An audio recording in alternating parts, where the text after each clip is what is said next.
بسم اللہ الرحمن الرحیم۔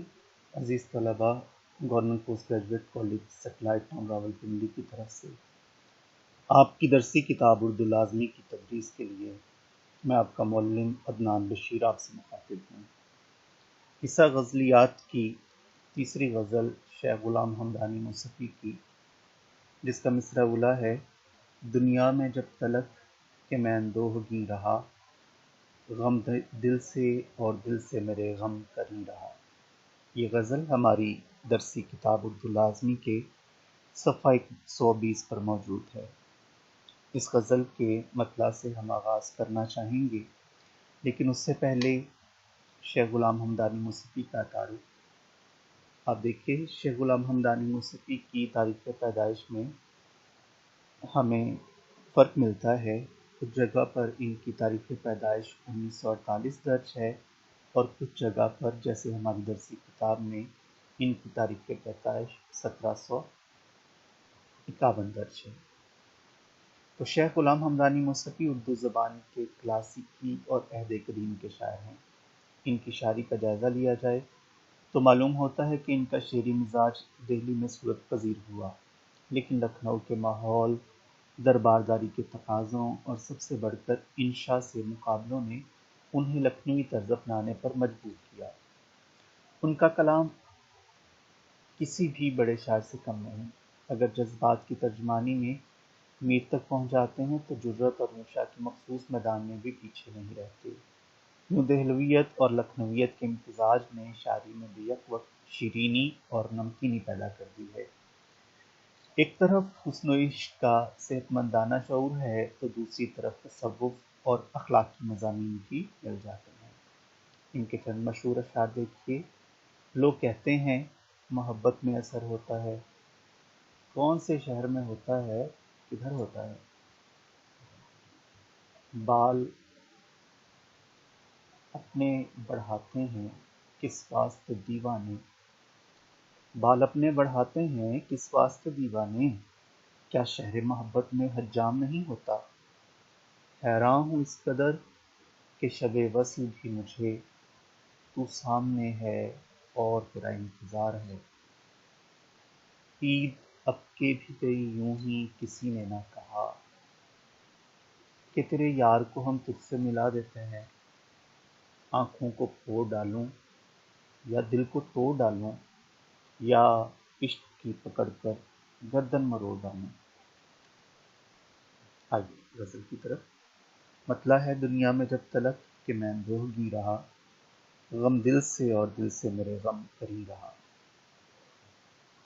اندوہگیں غموں کا مارا دل، غم کے قریب غم کے نزدیک، جب تلک جتنا بھی وقت ہو، کریں آس پاس۔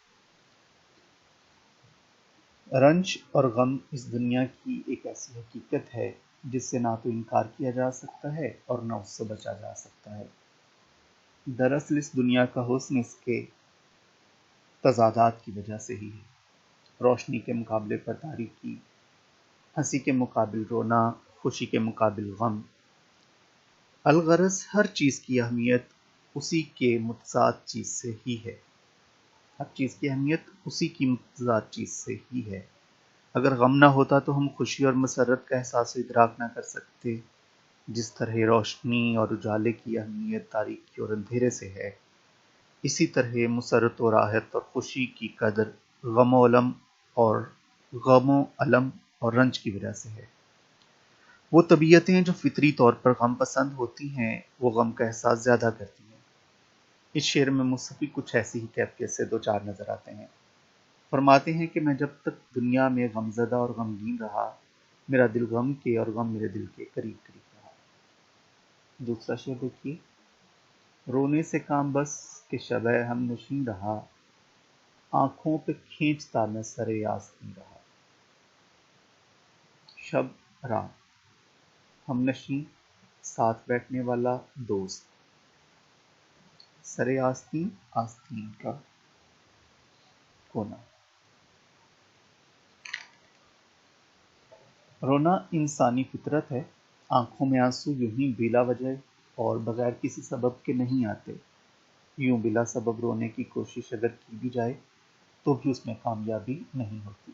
ہم کسی صدمے سے دوچار ہوں، کوئی شدید غم ہمیں محسوس ہو رہا ہو، ہماری آرزوئیں ناتمام رہ جائیں، خواہشات حسرتوں میں بدل جائیں، تب کہیں جا کر ہماری آنکھ سے آنسو بہتے ہیں۔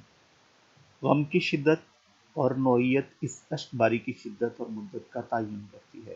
چھوٹے چھوٹے غموں کا علاج چند آنسوؤں سے ممکن ہے، لیکن بڑے غم بڑی دیر تک رلاتے ہیں۔ بعض اوقات تو انسان ساری زندگی ہی روتا رہتا ہے۔ مصطفی کی حالت بھی کچھ ایسی ہی ہے۔ غم کی شدت اس قدر ہے کہ وہ رات بھر روتے رہے ہیں۔ رونے کی صورت میں اپنے آنسو فوری پوچھنا بھی ہماری فطرت ہے۔ اس صورت میں ہم عام طور پر اپنے آنسوؤں کو اپنی آستین سے پوچھ کر خشک کرتے ہیں۔ میر فرماتے ہیں، ہوا ہوں گریہائے خونی کا جب سے دامن گیر، نہ آستین ہوئی پاک دوستاں میری۔ مصطفی کہتے ہیں، اے دوست، میری آنکھیں نمناک اور غمناک ہیں۔ کثرت گریہ آنکھوں پر اپنے اثرات چھوڑ جاتی ہے اور صاف معلوم ہوتا ہے کہ آنکھ اشک فشاں رہی ہے۔ جیسا کہ فراز نے فرمایا، اس کی آنکھوں کو کبھی غور سے دیکھا ہے فراز، رونے والوں کی طرح جاگنے والوں جیسی۔ چنانچہ مصطفی کی آنکھیں بھی ساری رات روتی رہی ہیں اور وہ اپنی آستین کے گوشے سے اپنے ان آنسوؤں کو خشک کرتے رہے ہیں۔ لہٰذا اے دوست، چونکہ میں ساری رات روتا رہا، اس لیے اپنی آستین کا گوشہ بار بار آنکھوں تک لاتا اور اپنے آنسو خود ہی پونچھتا رہا۔ تیسرے شعر کی طرف آئیے۔ نازک مزاج تھا میں بہت اس چمن کے بیچ، جب تک رہا تو خندہ گل سے حزین رہا۔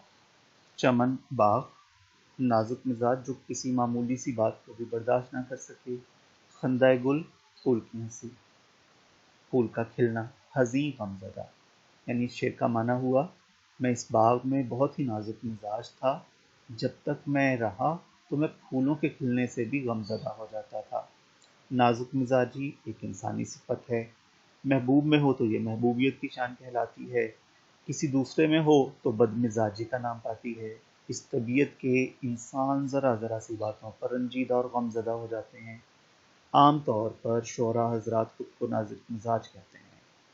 یہ نازک مزاجی کی آخری حد ہے کہ انسان معمولی سی آواز کو بھی برداشت نہ کر پائے۔ فارسی کا ایک شعر ہے، اے اندلیب نالاں غوغا مکندریں جا، نازک مزاج شاہاں تاب سخن نداریں۔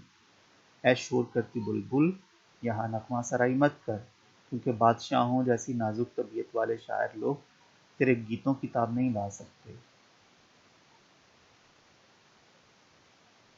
جیسا کہ جوشف ملی آبادی نے فرمایا، اتنا مانوس ہوں فطرت سے کلی جب چکی، جھک کے میں نے یہ کہا مجھ سے کچھ ارشاد کیا۔ اسی طرح مصطفی بھی فطرت سے ہم کلام ہوتے ہیں اور اپنے غم کا ذکر پھولوں کے کھلنے سے کرتے ہیں۔ یہ ایک طرح سے غم کی وہ کیفیت ہے جس میں کسی کی خوشی کو بھی انسان دیکھ کے غم زدہ ہو جاتا ہے اور اس کو اپنے مخالف سمجھتا ہے۔ ان تین شعروں کو غور سے دیکھیے اور اگلے لیکچر تک ان کو اچھی طرح سے تیار کر لیجیے۔ اللہ حافظ۔